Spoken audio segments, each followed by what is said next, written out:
Okay, so now I'm going to leave you in the capable hands of Pam Gouverne as she takes us through theological reflection. All right? Is this on? There's a little button down there at the bottom. Yeah, there's one that says on and there's one that says not muting. We have a green light. There you go. Hello. Hello. Several years ago, I was fortunate enough to join a weekend seminar presented by a Baptist street preacher by the name Chuck Poole. He's from Jackson, Mississippi, and he led a discussion on the book of Job. And from him comes a quote I love. It is better to struggle with large questions that forever go unanswered than to snuggle up to easy answers that forever go unquestioned. EFM, or Education for Ministry, has been a means for me to struggle with large questions and to comfort me that those questions may forever go unanswered. Does everybody know about EFM or have taken the course? Plug it. It is a 4-year study. It's a group from 6 to 12 people that get together once a week for a 3-hour seminar for 32 weeks during the year. And first year is the Old Testament, second year is New Testament, third year is church history, and fourth year is theology. And I realized, I was trying to think what I could contribute to a discussion of the Bible. I've off and on in my life, I've had problems with the Bible. A couple failed attempts to read it from cover to cover. But I found that through EFM, the Bible has become more relevant than ever before in my life. And the way it's become relevant is a thing called Theological Reflection, which is the backbone of EFM. And it's probably the most valuable resource that the course exposes you to.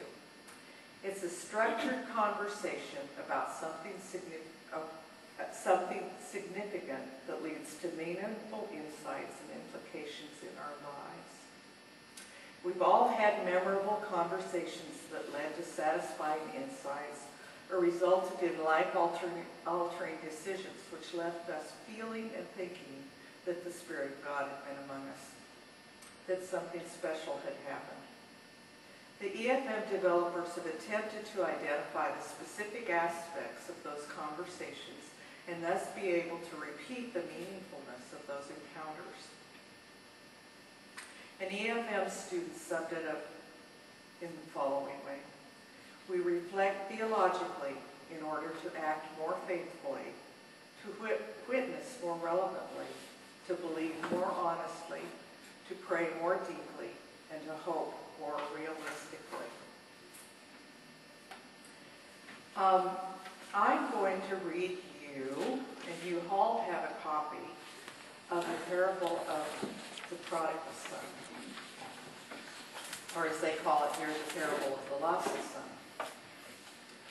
Jesus continued, there was a man who had 2 sons. The younger one said to the father, Father, give me my share of the estate. So he divided his property between them.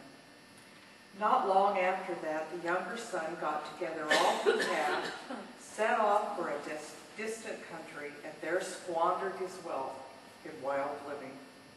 After he had spent everything, there was a severe famine in that whole country, and he began to be in need. So he went and hired himself out to a citizen of that country, who sent him to his field to feed pigs. He longed to fill his stomach with the pods that the pigs were eating, but no one gave him anything. When he came to his senses, he said, how many of my father's hired servants have food to spare, and here I am starving to death? I will set out and go back to my father and say to him, Father, I have sinned against heaven and against you. I am no longer worthy to be called your son. Make me like one of your hired servants. So he got up and went to his father. But while he was still a long way off, his father saw him and was filled with compassion for him. He ran to his son, threw his arms around him, and kissed him. The son said to him, Father, I have sinned against heaven and against you. I am no longer worthy to be called your son. But the father said to his servants, Quick, bring the best robe and put it on, and put a ring on his fingers and sandals on his feet. Bring the fattened calf and kill it. Let's have a feast and celebrate. For this son of mine was dead and is alive again. He was lost and is found. So they began to celebrate. Meanwhile, the older son was in the field. When he came near the house, he heard music and dancing. So he called one of the servants and asked him what was going on. Your brother has come, he replied, and your father has killed the fattened calf because he has him back safe and sound. The older brother became angry and refused to go in. So his father went out and pleaded with him. But he answered his father, Look, all these years I've been slaving for you and never disobeyed your orders. Yet you never even gave me a young goat so I could celebrate with my friends. But when this son of yours, who has squandered your property with prostitutes, comes home, you kill the fattened calf for him. My son, the father said, you are always with me, and everything I have is yours. But we had to celebrate and be glad because this brother of yours was dead and is alive again.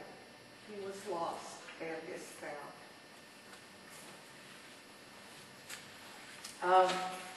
There are three principal characters in this scripture. There's the younger son, there's the father, and there's the older brother.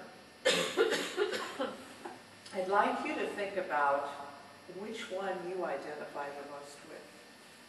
Which one had the feelings that you can most relate to this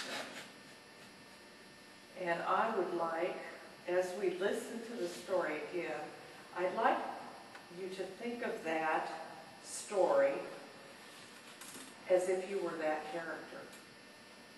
So would somebody read the story again for us? Joni, you want to read the story? Let me give you the mic.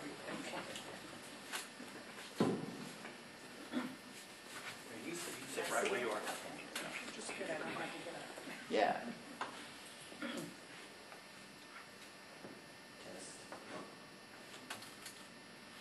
Okay. Jesus continued, there was a man who had 2 sons. The younger one said to his father, Father, give me my share of the estate. So he divided his property between them. Not long after that, the youngest son got together all he had, set off for a distant country, and there squandered his wealth in wild living. After he had spent everything, there was a severe famine in that whole country, and he began to be in need. So he went and hired himself out to a citizen of that country, who sent him to his fields to feed pigs. He longed to fill his stomach with the pods that the pigs were eating, but no one gave him anything. When he came to his senses, he said, How many of my father's hired servants have food to spare?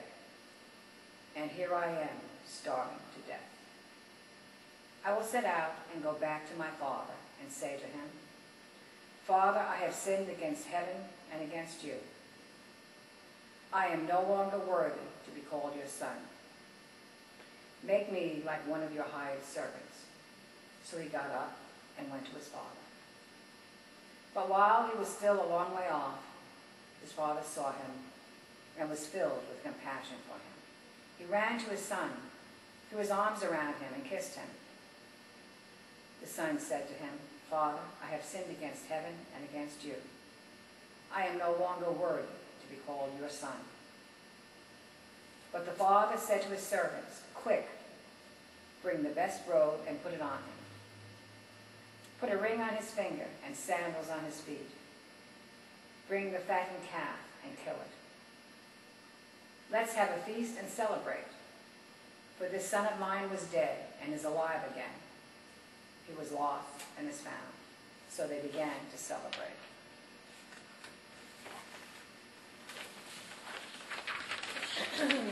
Meanwhile, the oldest son was in the field. When he came near the house, he heard music and dancing. So he called one of the servants and asked him what was going on. Your brother has come, he replied, and your father has killed the fattened calf, because he has him back safe and sound. The older brother became angry and refused to go in. So his father went out and pleaded with him. But he answered his father, look, all these years I've been slaying for you and never disobeyed your orders. Yet you never gave me even a young goat, so I could celebrate with my friends. But when this son of yours, who has squandered your property with prostitutes, come home, you killed the fattened calf for him. My son, the father said, you were always with me, and everything I have is yours. But we had to celebrate and be glad, because this brother of yours was dead and is alive again. He was lost and is found. How many of you identified with the younger brother? Which raise your hand? 3. How many identified with the father? I think I did too. How many identified with the older brother? All right. I think older brother wins. So let's all look at it from the position of the older brother. What point in the story was there the most action or the most emotion? Let's pick a point in the story. The end. The end? When the father says, we have to celebrate? Mm-hmm. From the brothers? Explain to the son why he's having a celebration. Oh, okay. Any other suggestions? Let's see. Well, the older brother got mad when all the party and everything for the guy that ran off. Okay. When he became angry and refused to go in. All right. Let's take that point in the story and think about it. The point where the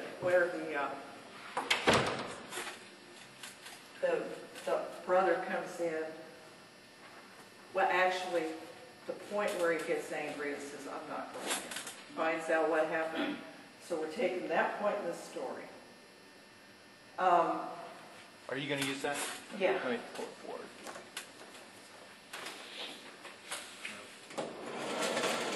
Put it in the video frame.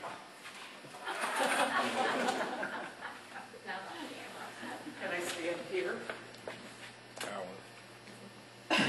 Yes, yes, you can. I'll just move the. Here, right Yeah. there. Okay.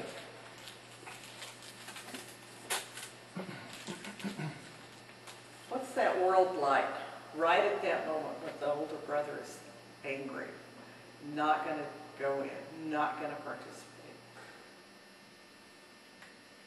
I think it's kind of chaotic, like, in that his sense of what should be expected at that point. Like, I should get the reward, I'm the one who stayed, I should have the party, everything's turned upside down for him. And he's probably very confused by his father's actions and angry. Doesn't understand what's going on. Well, he just simply didn't think it was fair. Period. Not fair. Yeah.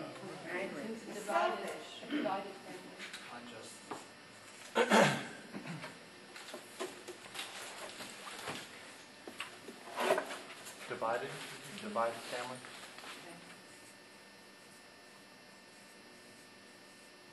Dejected. What? Dejected.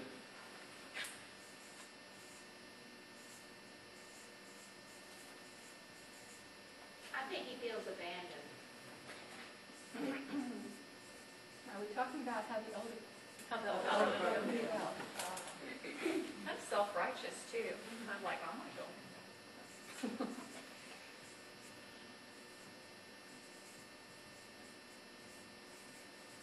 He was angry.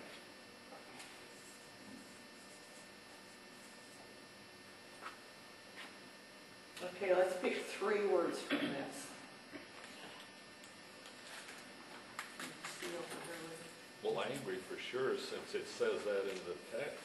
Okay.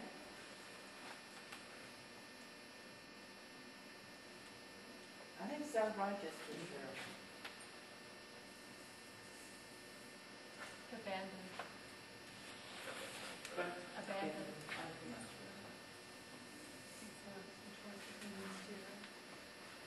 Okay. Can you think of a time in your life where you had these feelings? Anything that you'd like to share with us?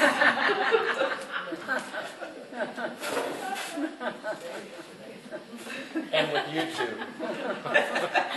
And with the world? Turn the TV off, I mean the camera off.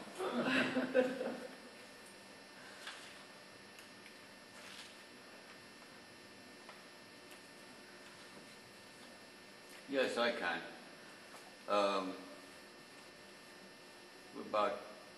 I had just got out of, graduated at that time in 43, no, in 36, 38. Suppose, when you got out of the 3rd grade, the 8th grade, you graduated from grammar school. And my father said, well, you have to learn about life, and he shipped me off to a dairy farm in New Hampshire to work up there. And I got $6 a week room and board. And my sister stayed home, and she was right that they were giving her swimming lessons and elocution lessons and all this baloney and everything. I felt sort of abandoned and self-righteous and sort of angry. I was up there working my butt off. And when I came home, I figured, boy, I'm going to have a big party now getting home. And they had moved, and we weren't in a very good financial situation, so they had 2 bedrooms, one for her and my parents, and I slept on a cot. And then I really felt self-righteous and abandoned. And then, I don't know how he did it, but he got me a scholarship in the military school for scholastic and sports. And there was one other boy there the same way. And the other kids were very well off. They would get $100 a week for allowance. In a military school, you couldn't leave the campus. Wow. And Bill and I get probably $2, $3. So we pooled our money together. But they thought, for 4 years, we felt really self-righteous and angry too. These kids' parents are driving in big cars and take out about 8, 9 kids with them, but they never invited us in 4 years. So we played, particularly in lacrosse, we cut the stick a little bit, about 8 inches longer. When we go to scoop the ball, we make sure we jab the kid with it. No wonder they didn't invite you.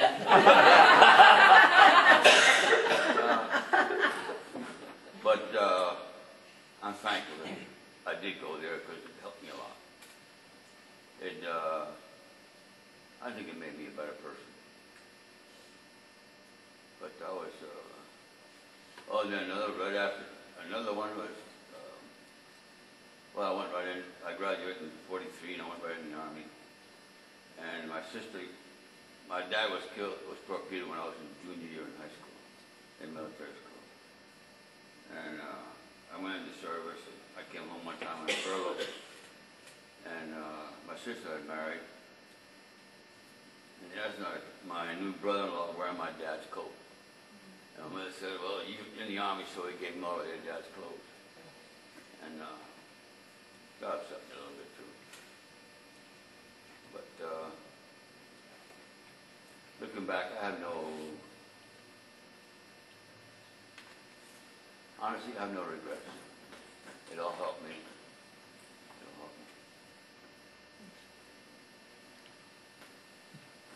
You turn the camera back on.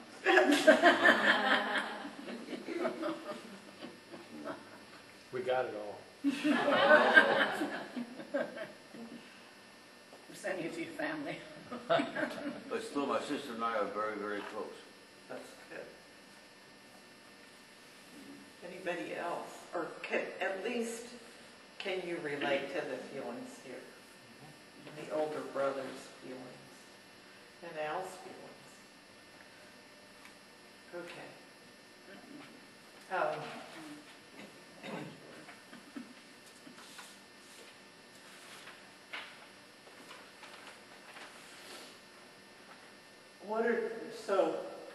What are the problems in this world?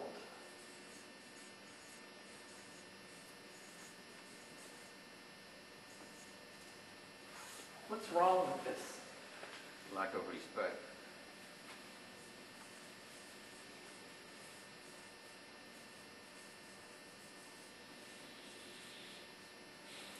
Selfishness.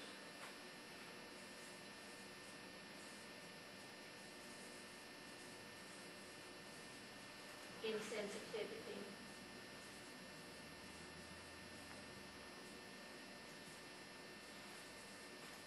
Greed. You asking about problems of the world of the older brother or the world of the story? The world of the story. The whole story. Well, yeah. The things that caused him to have these feelings. Oh.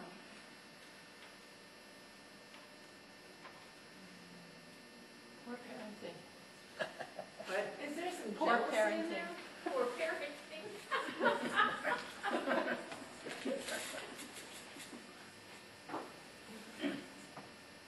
What about his jealousy? I mean, is he jealous because the younger brother went off and had the good old time and he didn't? And he's jealous because he has towed the line instead of running off. And now it seems like the younger brother got to go off and have his fun and not, quote, pay the price by being rejected by the father. It doesn't say, but you almost have the feeling that the brothers weren't that close before the young one went away. At least that's what I can feel. Egoist.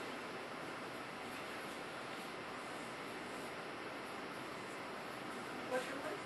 Egoist. Egos. Oh,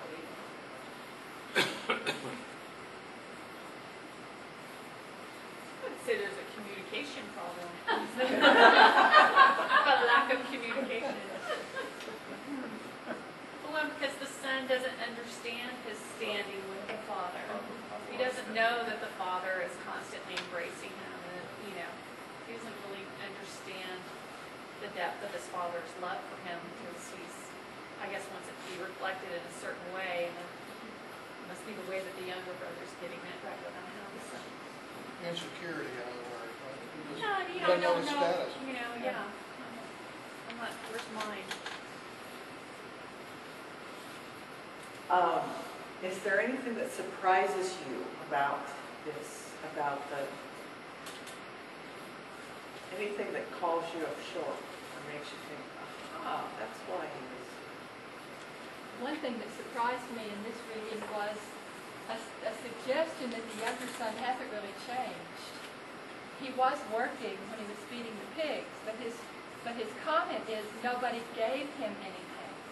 Nobody gave him food. But if he could have waited till the end of the day, he would have had money. I'm wondering if the older son recognizes he's the same person when he came back.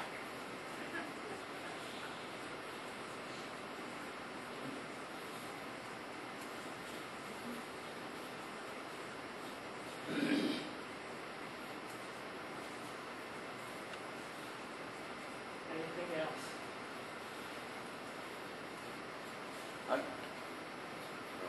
I don't agree with that part that the younger son hasn't changed. You don't know, it doesn't say that he does. He just comes back and confesses what he did, and as far as his own mind gives no party. But it doesn't say anything more about it, so you don't know if he's changed or not. While we were having this discussion, I was thinking about the Rembrandt's painting of the prodigal son. And in that, I should have brought a copy, but in that painting, the younger son is kneeling before the father, and he is emaciated. His clothes are torn. One sandal's off one foot. So he certainly, it just occurred to me, he certainly didn't look like he had a good time. You know, the older brother's resenting him because he went off and did whatever he wanted to. But in reality, the older brother was still being fed, doing a good day's work, having we assume an uninterrupted night's sleep every night in a fine bed. Maybe that's where the greed comes in. I mean, if the father divided his inheritance and the younger son goes off and squanders his inheritance and then comes back, the older brother might look at that as, oh great, he squandered his half of the inheritance and now I'm going to have to share my part of the inheritance, which I have husbanded well and done the expected right things, and now little schmuck's going to come over here and he's going to be, get into my bank account. Interesting. That's one of the questions you don't have an answer to. It says there that everything I have is yours. He's talking to the oldest of the guy that's mad. So I wondered the same thing that Allison did. That the scripture, the text, the transcript says that everything I have is yours. So the little kid squandered his. He's done. If you read it. Yeah. But that's at the end of the text. That's Yeah, at the right. end of the text. After the brothers confronted, the older brothers confronted the father. Then the father tells him you have But everything. he had all this emotion going on, Right, right. you know, from the first time they saw little brother coming over the hill. And probably some resentment before that is that little brother takes off, leaves me with the work, leaves me with the dad. But the father Where's my corrects- son? But then the father corrected all by saying everything Sure. is yours. In the end. And the younger son is saved, let's say. And so it all ends up nice. And like I say, what, the last will be first, the first will be last? That's also. So about this story, what gives us cause to celebrate from the older brother's perspective? Does he have anything to celebrate? Yes. That he was wrong in his thinking. His father giving him everything, and he was ended up being chosen. Do you think he knows that now? Well, he told him everything is yours.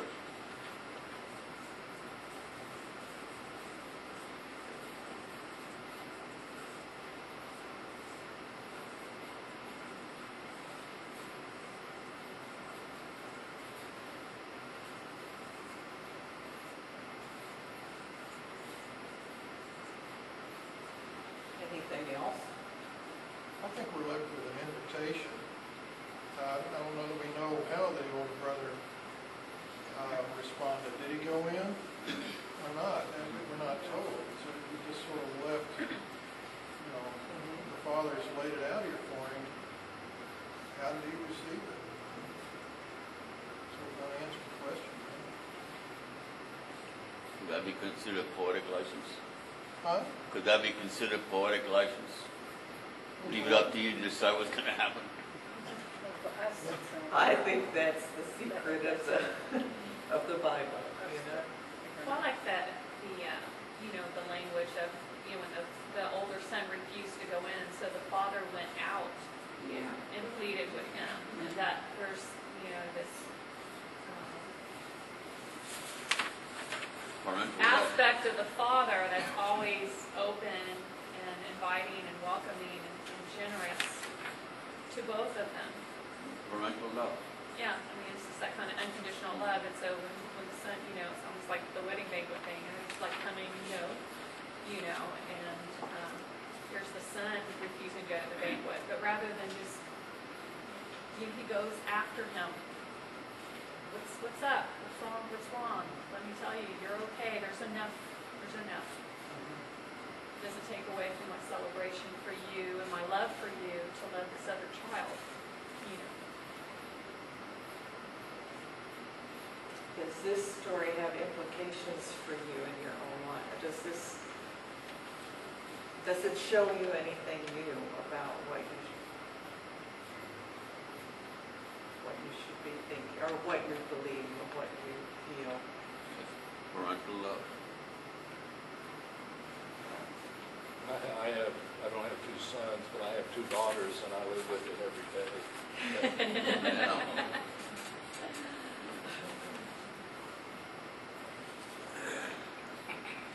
I had a recent situation in our family where one of my brothers, his in-laws had a really severe accident recently, really, really bad accident, far, far away in another part of the country when they were traveling. And we're not particularly close. They don't go to any church. Outwardly, there's never any discussions about spirituality, or, I mean, it's just not part of our conversation, never has been. Was with this brother of mine, and I am shown an email. You were there that night, an email during youth group by another priest here in town from my brother to everybody in his office, soliciting prayers for his in-laws, rightfully so. And in all caps it says, "For the power of prayer is mighty." And I mean, I'm like ready to get on a witness stand and go, who the hell wrote this? You know, this is not my brother, you know. And I mean, I'm thinking really somebody's hijacked his email. I'm just like, did this really happen? I'm just so confused by it. And, you know, as it turned out, I mean, this did happen. He did send that email. That is how he feels. And, you know, I was talking to my mom, who was like totally PO'd that he hadn't told us what was going on. He was telling all these people at work, and he never called us to ask for prayers, and she was upset. And, you know, and I was in that big, you know, the older brother role. It's just like, but knowing the story, knowing what I've been told, you know, I'm like, I should be celebrating. You know, and that's why I said, I wish we could celebrate with him that this is part of his life, that we could share together, you know, instead of being ticked off. Yeah. That he would ask somebody else for prayers instead of us. You know, it's like, what is that about? Prayers aren't good enough for This is you. wrong thinking, you know. So, you know, it was just, you know, I was just reminded to myself, even though I couldn't quite get there in my heart, my head reminded me of the story, that I should be celebrating that this is a place that he would go to, you know, and that he would be asking those, and that would be the place he found himself in a time of crisis. And I was just feeling abandoned and self-righteous and angry that he hadn't asked me, you know. So it keeps the story that keeps teaching. Well, based on this, let's write a collect. So God is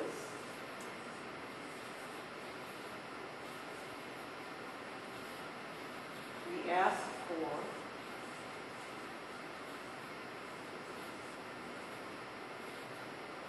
in order that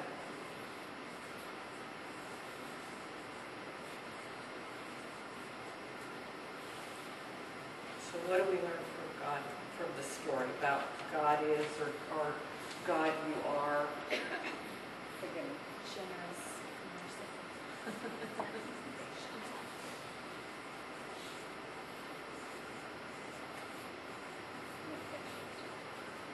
Right?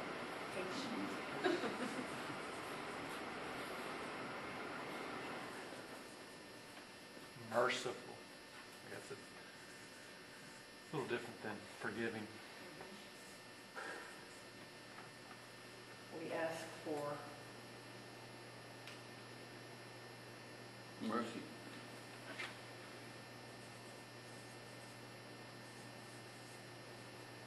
Well, all of the above. Understanding.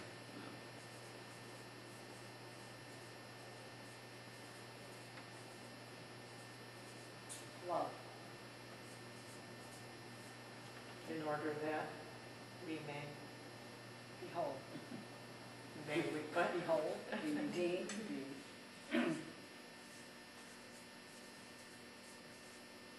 Healed.